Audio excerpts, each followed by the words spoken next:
What's up, guys? It's the Essential John L. Crossfire. And I am Nova Lee. And you guys are tuned into Caught In Conversation. Shaka Laka Laka.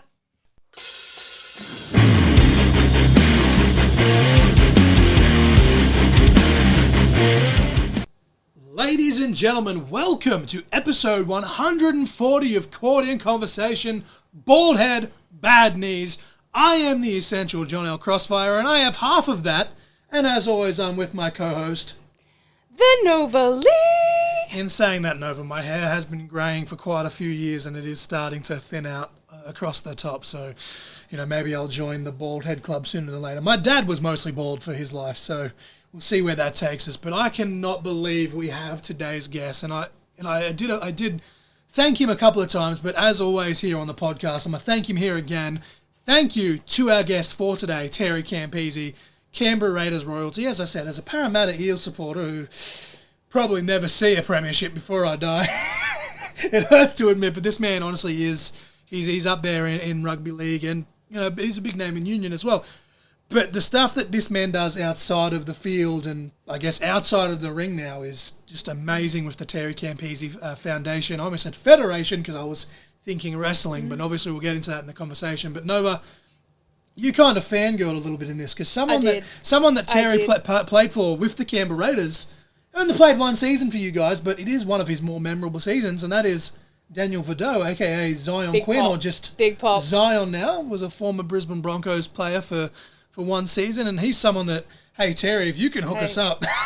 He also played for the Salford Devils, Red Devils which as is well, Nova which Lee's is my other Super team. League team. I'm a Leeds Rhinos man myself, which, the fact that Brad Arthur found a new home there after being wrongfully sacked, I still say wrongfully sacked, by Parramatta Eels, makes me happy. I still got my coach.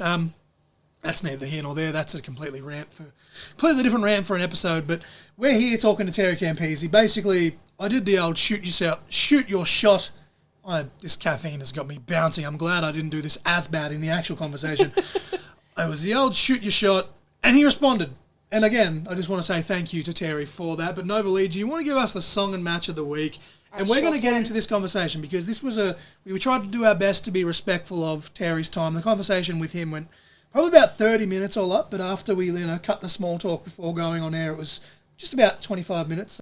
So I'm just going to give you the song and match of the week, Nova, because I don't want to waste too much time if possible. So here's for the song and match of the week. Alrighty. As always, we'll explain how and why that came to be, and we'll get into this conversation with Terry Campese. Alrighty. So your song of the week for episode 140 obviously is the Canberra Raiders Aussie Rugby League song, and your match of the week is Kurt Angle versus Steve Austin. Yes, Stone Cold Steve Austin. Stone Cold Steve Austin versus The Rock versus The Undertaker versus Triple H versus Rikishi at a Hell in a Cell match at Armageddon 2000. Which was aptly named the Armageddon Hell in a Cell. And obviously there was a couple of matches brought up in this conversation with Terry, but cage-type matches, kept coming up and creeping up. And three of the names that he did mention are in this match, in Undertaker, Stone Cold, and The Rock. So tried my best to wrap it up in a bow without repeating previous matches of the week. There was a couple that came up that we had used previously, but if you haven't seen this match, or even if you have seen this match, it's go back and rewatch it. It's a great match. Maybe it's a classic. May not be considered on Undertaker Mankind level or Undertaker Shawn Michaels level, but this is it's chaotic. It's Armageddon, aptly named. It is Armageddon. There's shit going everywhere. And it's just a banger of a match. And obviously the song, as I said, I'm a Parramatta Eel supporter, but the Raiders probably, with all due respect, I know Big James is probably going to listen to this, massive football buff.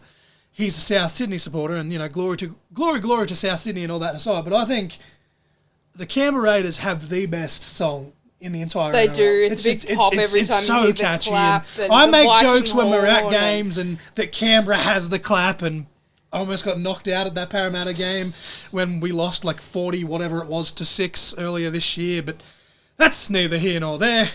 It's a banger of a tune. Gets you hype. Well, as soon as the music hit at the Slam event, I regrettably started doing the Viking clap along with everyone else. It's a big pop. But no, let's get into this conversation. I'm going to do what I always do. I'm going to press this button and we're gonna. Hailing from Townsville, Queensland, by the way of Queanbeyan, New South Wales, he is Canberra Raiders royalty, ladies and gentlemen. Give him a big Viking clap, Terry Campese! Ladies and gentlemen, we are here with the one and only Terry Campese, and I've got to say, I'm still a little bit like... So, full disclosure, Terry, just to derail this conversation before it even begins, this is going to focus more on wrestling than football, but as a Parramatta supporter, it hurts me to say this, but Terry Campese is football royalty in my book. So the fact that you actually not only responded to the message, but actually agreed to do this interview has me very happy, so I do appreciate that. Anytime. I'm a busy man. I've got a bit on, but I love to get involved as much as possible. If I've got some spare time, love talking to people, and especially talking about Slam. It was a unique experience and one that I was a bit worried about, but now, very grateful for the opportunity. Yeah, I believe we actually did a vlog for that event, and I believe my exact quote was, "I hate the Canberra Raiders, but I love you, Terry." You actually, we were sitting about 2 or 3 rows behind when you came up just before the cage match to see your friend and family, and I want to put this out there before I forget. One of my young rookies, one of my young proteges, Zach Striker, he's Canberra born and bred, diehard Canberra Raiders fan. He was having a bit of a moment, it seemed. I think he was fanboying that he realised that you were that close and you still had the wrist tape on and stuff. And so I think he's going to get a little kick out of us putting this out. But I always ask the same question for these interviews, and obviously primarily being part of the wrestling business are usually professional wrestlers or wrestling adjacent. But just for the sake of the matter, Terry, I don't know if you were a wrestling fan or not growing up, but what was your earliest memory of professional wrestling? Oh, I was definitely a wrestling fan. I think every boy's dream is to wrestle in the WWE, or definitely got involved in watching the American sport. And my greatest memory, and I was a huge fan of Stone Cold Steve Austin. So plenty of Mad Mondays. I dressed as Stone Cold, not only because I loved watching him wrestle, but very similar looks, the bald head and bad knees. So, that was the era that I loved watching. There was Undertaker, Ultimate Warrior, Hulk Hogan. So who couldn't love wrestling? I think we've already got the name of the episode there. Bald head, bad knees. Now, when was your earliest memory seeing Australian professional wrestling? Was that Slam, or have you seen Aussie wrestling in the past? Oh, obviously, Daniel Vito, ex-teammate, went over to America to wrestle over there, and now he's in Japan. But it was Slam. I didn't, watch too much about or of Australian wrestling, and it was Slam that approached myself early last year to compete in the wrestling match. And unfortunately, last year I had to move to Townsville. I took up a coaching role up here, so I couldn't participate, but I made some time to be able to, join in Raging the Cage this year, and what an experience. And like I said, very grateful for the opportunity, and I've definitely been watching them since they first approached me early last year. So, just shifting gears a little bit here, Terry, just for context, I just want to know a little bit more about the Terry Campese Foundation and why you started it, and what is the goal of your foundation? Yeah, great question. There's a few reasons why I started it. One being some family stuff that I grew up with from a split home, and got some sisters to my dad. They're from Goulburn, the Cookville area. Hey, and then I've got a young, really. Small world. Very small world. And then I've got a sister and brother to my mum's side, and I grew up with my mum. And there was some stuff that went on in their lives, and I wanted to give back, and I felt a little bit guilty not being involved as much as I would have liked to in their lives, and being able to help them. But and then the other reason, I used to love community work through the Raiders. I got a lot of joy out of going to schools and hospital visits, and at the time I was ambassador for 3 different charities, Canteen Cancer, Ronald McDonald House and Raising Hope Foundation in Canberra. And then I battled a few knee surgeries. So in the second ACL that I had done, I knew that I was on the sidelines for 12 months. So this was going back to 2011, and I wanted to put my spare time into something better, and that's why I started the charity. It's been around since 2012. So 12 years going strong. That's awesome. Yeah, and it's definitely changed scope over the years. And since 2019, we did a pilot mentor program with some young kids from the Queanbeyan area, and it was such an amazing experience. We ended up taking 5 young kids to Kokoda to walk the Kokoda Trail, and I've seen some awesome change in these young people, and that's where now we focus all of our energy. We do a youth mentor program each year, and there's 5 areas now involved, which is Queanbeyan, Goulburn, Canberra, Braidwood, and we've just added Crookwell for next year. Nice. There's 8 young kids from each area, 2 volunteer mentors, a male and female in each area. And next year we've changed our project we're heading to Tonga, and we're going to build a library computer hub in one of the public schools in Tonga. Oh wow, that's cool. awesome. Yeah. And that makes me very, very glad, because without oversharing, as someone originally from Goulburn, I wasn't the worst kid out there, but I definitely got into a bit of strife in my younger days, and I think I wish 2012 was the year that I graduated high school, so I wish a few years earlier I had something like this to have a mentor, because you're doing some 100%. doing some awesome work, Terry, and I just you can't overstate that enough, and it's just really cool to see you someone. Like a lot of people, especially in today's day and age, without going on a rant and derailing this, but we've got, social media influencer is the norm these days, but having people actually use their platform for the greater good as you have is good to see. Yeah. Yeah, well, thank you. It's, like you said, I wish we had more programs like this growing up. I've seen a lot of friends and, really good sports people as well that, went off the rails and couldn't get back on the right path. So, they say one good mentor in your life, whether it be a school teacher, a sport coach, a girlfriend or boyfriend, family member that can put you back on track, and that's what we're trying to do. That's awesome. Just moving on to my next question now for you, Terry. What was the deciding factor that got you to actually compete in the Battle Royal at Rage in the Cage 2, and when did you make that decision? Yeah, so it was early last year that they approached me to join in last year's match, which was at the Convention Centre in Canberra. And yeah, I was all on board. They, wanted to partner with the charity. And when people talk charity to me and want the charity involved, and obviously to receive some proceeds, I'll pretty much do anything. So I agreed to join last year. Unfortunately moved to Townsville, and then when Rage in a Cage came up, I was 100% in, and I knew that 10 minutes of a little bit of uncomfortable situation for myself was going to benefit the charity and help raise some money and some awareness, and we can take more kids on this program. So that's why I got involved, and it's an easy one. It was uncomfortable for a little bit. It is kind of difficult to stand there in your Speedos in front of 2,500 people. But at the end of the day, we got some really good publicity out of it for the charity. We got a lot of interest. I've been receiving countless text messages and phone calls, and people going through the website and emailing us that they're interested and want to be involved. So I thoroughly enjoyed my time, and it served its purpose, which is raising awareness.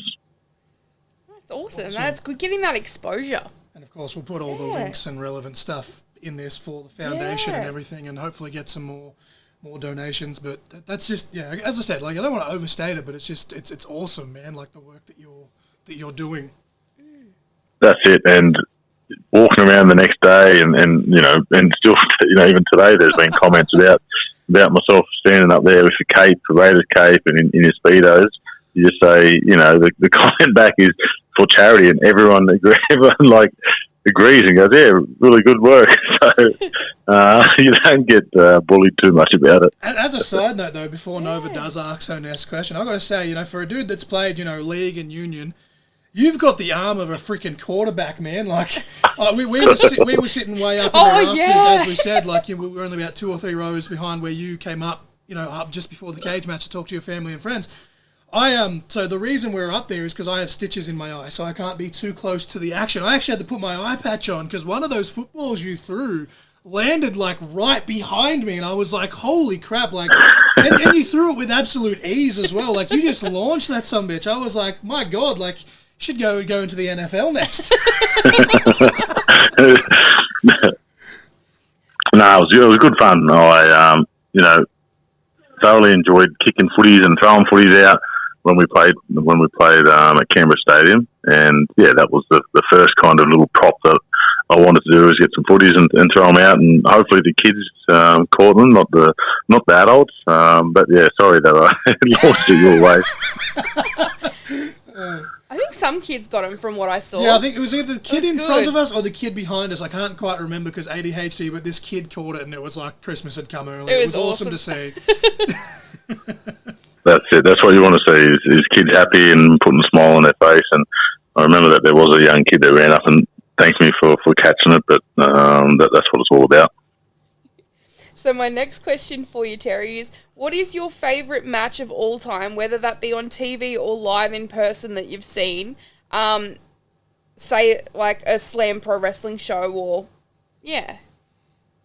Oh, this is a really tough question. There would have been one. I wouldn't even remember the name of the pay-per-views that we used to watch, but it definitely would have been, a Kane versus Undertaker match, or Stone Cold Rock.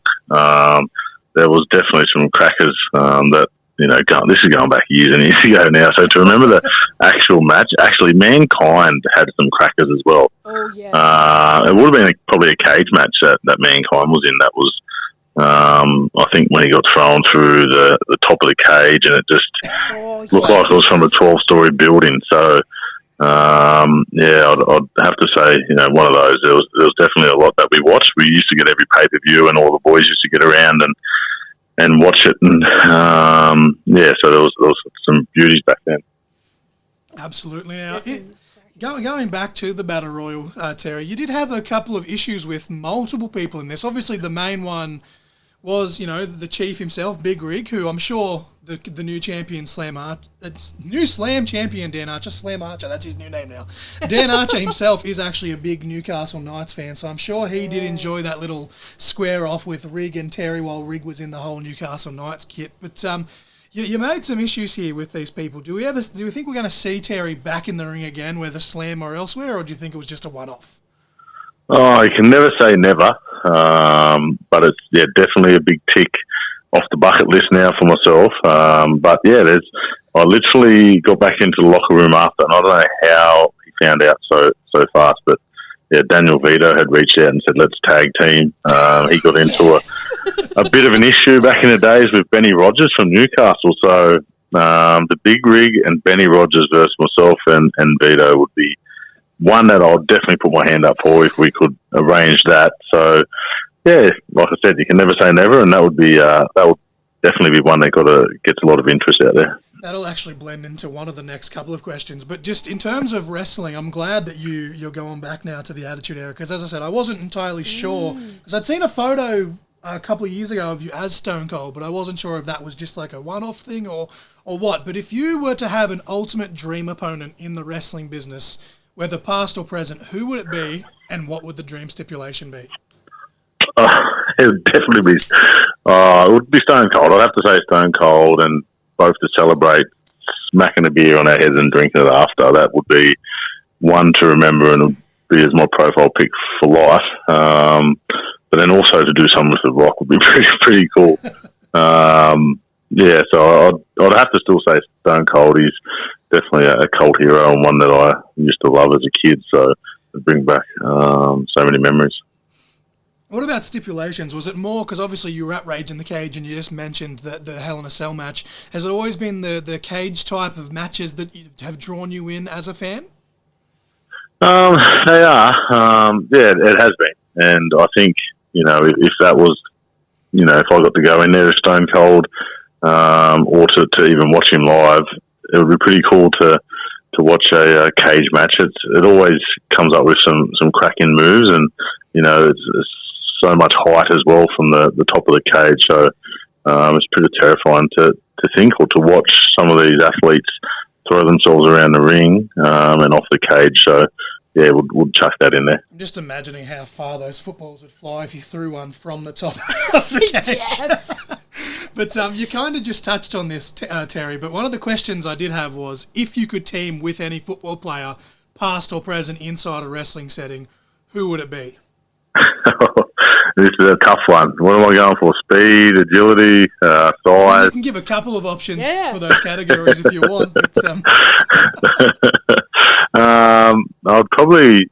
Ruben Wiki would be pretty special to be out there with. He was an absolute weapon on the field and could hit like a Mack truck, and he actually has similarities to The Rock as we speak. He's probably fitter now than what he was when he played. So Ruben Wiki would definitely one. I'd love to get in there with Big Dane Tills. I think it'd be one of the funniest wrestlers that you ever seen in history. He's 2 meters tall and big gangly thing he is. So I reckon that for a bit of humour, big Tilsy. Yeah, I'm not sure. I think Andrew Johns as a Knights player, and that's who the rivalry is with at the moment. So yeah, Joey Johns as well. So we'll name them three for all different reasons. And what about alternatively, if you could go one-on-one in the ring? Like, I know NRL have done a lot of fight nights with the boxing and stuff, but if for one night only there was a football wrestling crossover, who would you go one-on-one in the ring with? Thinking out loud, bit of rivalry, probably Billy Slater. We used to... Billy the Kid. Yeah, Billy the Kid. We used to go head-to-head out on the footy field, and current Queensland coach, it's probably the one that stands out. Maybe with AEW coming to Brisbane, we'll have to have a try and tee that up. Two Queensland legends. Now, before we go into the plugs, we always end the conversation on a non-wrestling question. We try our best to tailor the question to the individual. This is a bit of a silly one, but we wanted to ask it just to have a bit of fun. So the non-wrestling related question for you, Terry, is if one day you had to change bodies with another football player or perhaps even just another athlete in general, who would it be and why? Yeah, wow. Bodies. Doozy. This is a tough question and probably one that I haven't thought too much about, but change bodies. Throw some up what you would think, but I don't know. The one that comes to mind would be Sandor Earl. Probably he was on the latest Gladiator, and yeah, I know that he used to have a body that everyone used to love and die for, and I know he's still in the fitness game now. So Big Sandor would be one that I'd probably swap bodies with. Nice. As weird as that is to say. I was thinking even if we just went footy players, like I'm just thinking current Raiders, like Big Red. Big Red Eye Machine.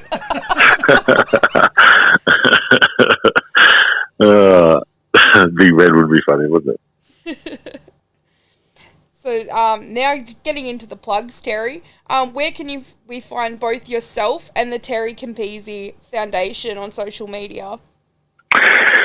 Yeah, so just Terry Campese Foundation on Instagram, Facebook, and the website. So, if you put that into any of the searches, it pops up, and they're all linked. And, yeah, I think we've got some big events coming up. We've got a golf day on the 6th of December. It's sold out in 2 days, so there's no spots left, but you can check socials out to see how the day goes and if you want to be involved in the future. And then our biggest fundraiser at the moment is called the Special Forces Challenge, where we come up with this event through COVID, and the stats the other night went into the group chat. We've raised over $1.5 million in 3 years, which is absolutely amazing.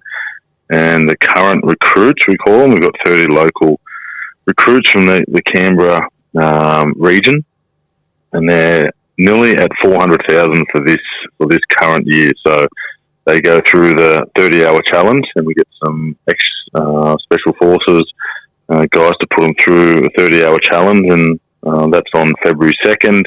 And then we've got our charity ball on Feb 15, 2 weeks later on a Saturday night to celebrate the youth program and the recruits in what they've accomplished and raising so much money for the youth program. So that's on Feb 15. There's only 70 tickets available. We already sold 430, so it's going to be a huge event. And so if you want to get involved, make sure you jump on any of those 3 platforms and send us a message.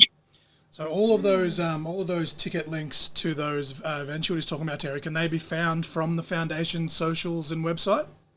It's all on there. There's especially through the website, all the pages are linked together there. I'll try and make my best to link as many of them as I can remember. But did you have any merchandise or anything for either yourself or the foundation that you need to plug? No, we don't currently. We've got a little bit left, but it's going to go to the golf day. So we'll have to keep an eye on the website as well to see when the next release of T-shirts and some gin. We've sold gin in the past, and just a range of different things. But that is currently pretty much sold out. Awesome. And just kind of as a bonus question, Terry, because we actually did really well for time, so I'll go into some of the things that were sent in from the couple of people that I did tell who are massive football buffs. They just wanted to know, Terry, did you have any stories that you could tell from the Canberra Raiders days of just some of the funner nights out, or some of the funner Raiders that you've hung out with, et cetera, that's open for interpretation. They didn't really give me much to go on here, but they were just like, ask him about, da-da-da-da, and I'm like... there's probably one we can I can talk about that definitely stands out, and it's one of the funniest moments. I probably just won't mention names, but one of my good mates and people who know about this story will know who we're talking about. He's actually godfather of one of my young kids, and really good friend. He was always the life of the party and one to pick up your mood. So it was after a loss. All the boys were sitting outside and pretty upset. He was injured at the time and was in doing weights. And to try and pick the boys' spirits up, he started doing naked chin-ups, and then he got the dumbbells and did some lunges outside, Starkers, and was just trying to get a laugh, which he obviously did. The boys were laughing. And the windows that faced the football ground were, you couldn't see in, but you could see out. Anyway, Dave Ferner was coach at the time, sprinted outside and was, getting him in trouble, saying, what happens to the media here and cameras and all the rest? It's not a really good look. And this went on for about 45, 50 seconds, and the player at the time just said, sorry, Fernsey, can I please stop you? Do you mind if I put some underpants on? So he was there getting a lecture, holding these dumbbells, Starkers, and stopped him halfway to see if he was allowed to put his undies back on. Oh, wow. That's so good. I can't wait for the speculation on who that may or may not have been. But as I said to you at the start of the conversation, Terry, I'm just very thankful and grateful that you not only, reached out to me, because I've had a few people reply to me and say no, which I'd much prefer a no than to be ghosted, but not only did you reply to me, the fact that you went out of your way to set this up and tee this up within your availabilities and our schedule as well, I really, really do appreciate that. But I really hope to see you at more Slam shows. Yeah. As I said, I've kind of got to sit at the back of the room for the ones that I do attend, but I'm hoping that possibly... you had the issues with Rig and Ricky South, and then the King, who eventually won, eliminated you. I'm hoping to eventually see you rub shoulders with one or some of them in the future. But I just thank you for your time tonight, Terry.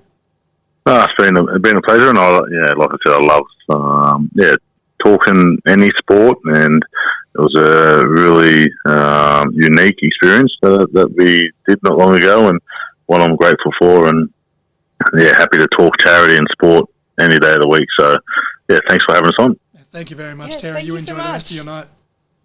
Awesome. Cheers, guys. I'll can't wait for it to be out. Thank you very much, Terry. Bye. Thanks, bye. All guys. Bye-bye. Alrighty, ladies and gentlemen, that was, as both myself and, of course, Nova Lee in her eloquent introduction, was Canberra Raiders royalty, Terry Campese.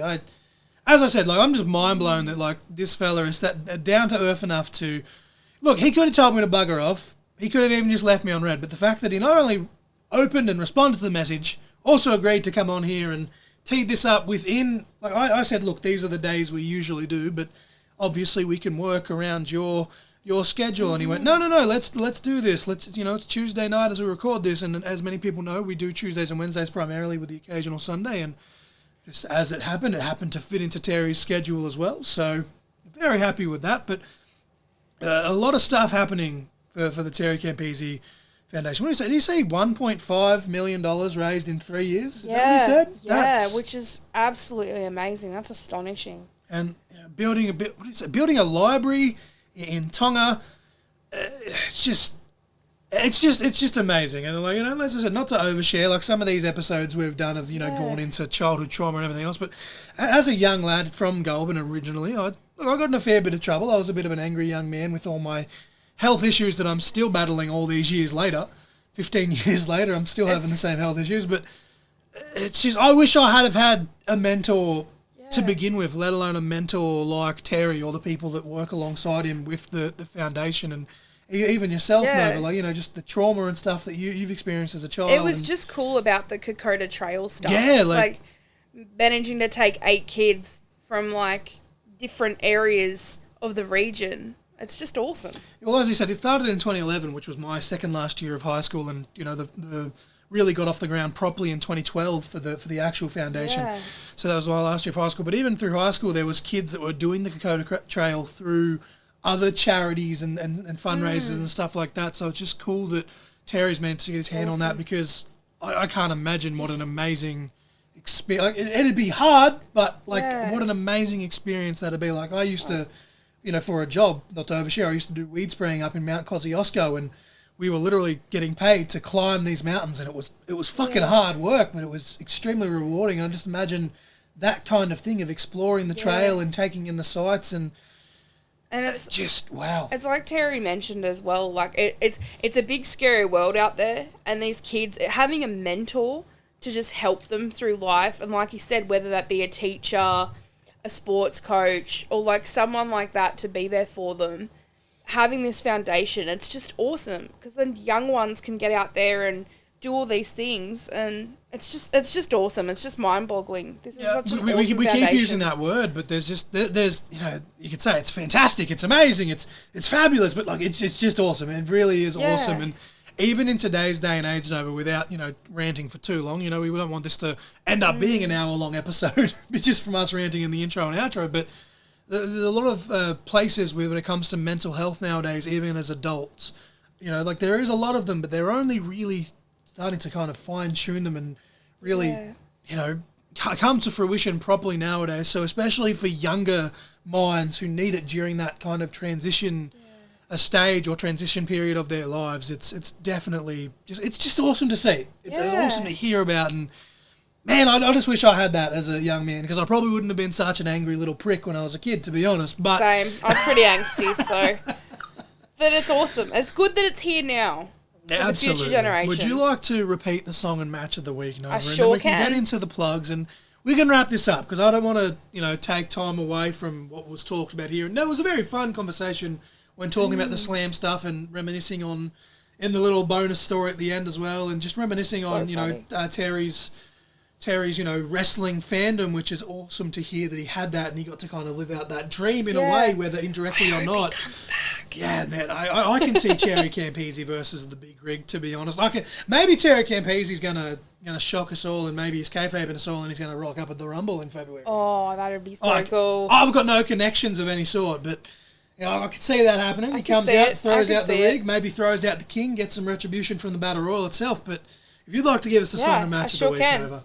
Alrighty, so the song of the week for episode 140 was the Canberra Raiders Aussie Rugby League song. A little bit of a butch there.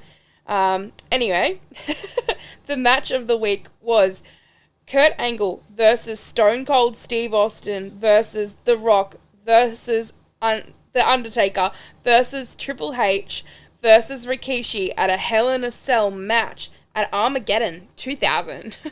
There's a lot of information on that page. But I was like, I could have just gone 6-man Hell in a Cell match or Armageddon Hell in a Cell match, but I like naming... But it's good, because you get to see all the name drops. And for a future, like, just to further indulge, for those wondering, it is for the WWF Championship, with Kurt Angle defending the championship as the chicken shit heel in the ring full of all of these monsters. So it's a great little thing there. But, no, dude, seriously, if you haven't seen this match for whatever reason, go back and watch it. But hell, maybe Terry has watched it. Maybe Terry will go back and watch this match and relive the glory days of his fandom. And as we record this, we don't currently have Binge, but by the time this episode goes out, it'll be the same day as Survivor Series, and payday will have come. So hopefully we've got our Binge subscription back. Yeah. So one, we can watch Survivor Series, but two, I might even go back and watch this match. It's on YouTube, but I don't want to deal with the ads. No one wants ads while they're watching wrestling. That's why you should buy a ticket to, a Slam Pro League show or an indie wrestling show and experience it live and in colour, and you don't have to deal with ads. But could you imagine that, like halfway through a match, something flashes up on the Titantron or the big screen, the Slamatron, I don't know what they call their screen.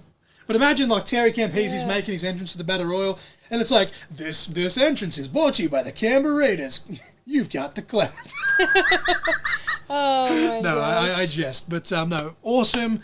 Thank you to Terry for coming on. I, as always, have not quite as big of a list as usual that I've had with the last few episodes of things to plug, but still quite a few things to plug. So, Terry did mention this is sold out, so I'm not going to put the link, obviously, but I'm still going to mention this just because I feel it's worth noting. On Friday, 6th of December, there's a charity golfing event for the Terry Campese Foundation, and as I said, I thought it was worth mentioning. Completely sold out, which is awesome, but just keep an eye on the socials for future events of this kind, because, like, look, I'm damn sure no Tiger Woods, I'm probably not even a Happy Gilmore, but for charity, health pending, I'd get out there and swing a club and probably make a dick of myself, but you definitely keep an eye on this, ladies and gentlemen, for stuff like this to pop up again with the foundation on their socials and their and the website and stuff like that, and I'll have the links. I'll have the link tree, which goes to the website and some of their other programs, as well as the individual links to their Facebook and their Instagram as well. And then ICW Canberra on December 7th has Clash in the Capital at the Belconnen Community Theatre, I should say. It's located within the community centre, but the Belconnen Community Theatre, Saturday, December 7th. But get your tickets to that. And if you're in Victoria or feel like travelling to Victoria, MXW No Regrets, December 28th, back in Horsham, where it all began for them. And then in the new year, it's I think Terry said only 70 tickets were available, is what he said? Yes, there was 70 still available. So the charity ball, February 15th, Saturday, February 15th, 2025, at the National Museum. I think I said it was $200 a head or $2,000 for a table of 10, which, considering what it's for and the type of event it is and everything you get, it's at the National Museum. If I had the money, I'd probably buy a ticket, but currently with health issues, it's just not happening. But, you can wear your fancy dress, you can have a great night, you can raise some money for charity, for the foundation, which is more important, the most important part, I should say. But yeah, keep an eye out for that. The link for that will be below as well. But yeah, just check out the Terry Campese Foundation on whichever platform you're more comfortable with in the links. Of course, myself and Mrs. Crossfire have our link trees. Miss Nova Lee, Mrs. Crossfire, whatever you call her, she has all of her socials plus the podcast socials, including the Patreon page, which for future reference, you can get early access. I say at least 2 days early. The last couple of weeks I've dropped them 3 to 4 days early just because they've been in the can. But what's the lowest you can pay a month to get early access, Nova Lee? $5 Australian. Yeah, $5 dues, $3 US gets you early access. We've only got one subscriber so far, but look, again, without sitting there and begging for the GoFundMe, which is in the link tree, but it's there, I'm not going to beg. But for $5 a month, you can get early access, and then, of course, we've got the $10 tier, which is the essential tier. The $5 tier is called Rogue, I should say. The $5 Rogue tier, the $10 essential tier, which gives you the right to ask us a question at the most current intro for the episode. As I said, if we do like October and we get 10 of them in the can, you might have to wait a month or so to hear the question answered, but it will get answered. The $15 tier, the real main event tier, you get the opportunity to actually, obviously, and as I say, I forget to mention this, but it's kind of natural now. As you go up, everything from the previous tier does carry over to the next tier. The $15 tier, you actually get the opportunity to pick a topic for an entire episode, whether that be a retrospective on us looking at someone's career, like a top 10 or a watch along or a review. A Markapalooza even. Perhaps even picking a future Markapalooza topic of wrestlers versus such and such, or picking a Rumble and whatever the Rumble may be themed, and just ridiculous fantasy booking, armchair quarterback stuff. And of course, the $20 tier Nova is the Supernova tier. You get all of that, plus if/when we do our watch-alongs, we will be doing video content now, and that will be Patreon exclusive. We do have the webcam and that. We do have a nice little place where we can set it up. I am looking at trying to get a tripod just to make it even easier. And obviously you won't get the footage of the matches, but you'll hear the matches as you usually do with the other ones. We've done quite a number of watch-alongs in the past, but who knows? Maybe we'll redo one of them just for the sake of it. And when we get our studio room up and running, we might be able to even do a little bit more, like just little snippet content just to have on the. But there will be the social media. At some point, there will be video exclusive Patreon content if we ever get a subscriber for that number. But yeah, that was a long-winded rant. I always struggle to explain these things because of my ADHD, and I'm just on a high after this conversation, and I feel like such an awesome conversation. This is really being dragged out. We're at 40 minutes now, so between the intro and outro, we've ranted for 15 minutes, mainly here in the outro. But yeah, everything's there. My link tree contains also my Amazon wishlist and my Pro Wrestling Tee store, along with everything we've just mentioned. There is a Black Friday sale currently up until December 2nd or December 3rd Australian time. So when this episode drops, for a couple of days, if you want 20% off my merchandise, it is there. Just remember, it is in US dollars, so do the conversion. It usually comes to about like $70 just for one t-shirt without the 20% off sale. So realistically, the 20% off will probably cut the shipping price, to be honest. So yeah, go check that out. Support us if you can. But yeah, everything's there. Instagram, Facebook, my graphics page, Crossfire_graphics on Instagram, amateur one-eyed graphic design. And I've got to say, Nova, not to brag, but for a dude with one eye, some of the posters and 8x10s I have cracked out recently, I've blown myself away with how well they've turned out. But yeah, hit me up if you're a wrestling promoter / wrestler wanting to get your brand look fancy. I probably won't get them looking as fancy as the Slam posters, but I do try my best. But yeah, just thank you again to Terry to coming on. And do you have anything you want to add to this? No, it was just an awesome conversation. Just stutter thank you again to Terry. Go all over the place. And we're trying our best to turn this into a professional production, hence why we're in the middle of making a studio or planning a studio. And it's just, this is what you get. We're just a bunch of marks. My ADHD is for the marks, by the marks, ranting, reviewing, and marking out. I did probably more ranting than I should have in this outro, but it's really hard when you're trying to, what's the word I'm looking for? I was going to say glorify, but that's not the word I'm looking for. But when you're trying to just put over these events and everything else and why you should click the links. You're just passionate about it. Trying to just drive it home. Yeah. It's a great cause. Go support charity. Go support the Terry Campese Foundation. And who knows, hopefully maybe sooner than later we can get Terry back on and just discuss some football, because I know Big James had a lot locked and loaded. He's like, man, I've got his stats on tap. And I was like, just take a breath, brother. We're trying to cover one base at a time. And Zach Stryker, who we gave a little shout out to in the actual conversation with Terry, probably has some questions as well. But yeah, just awesome stuff. Thank you for coming on, Terry. And hey, look, I say it as a joke, but look, if you can slide Daniel Vidot in our direction, little Broncos supporter over here. I would pop. And look, I love Zion, and you've already got the name of the episode, Run It Straight. That's his catchphrase. Yeah. But no, just thank you for Terry to come over. And if you guys listen to this for Terry and managed to listen to this whole rant and the outro as well, then I appreciate y'all. But I am the essential John L. Crossfire. And I am Nova Lee. And you guys were just caught in conversation. Shaka-laka-laka. And Titty Sprinkles and Nova Lee. Oof. Oof. I feel dirty doing that. Love you, Terry.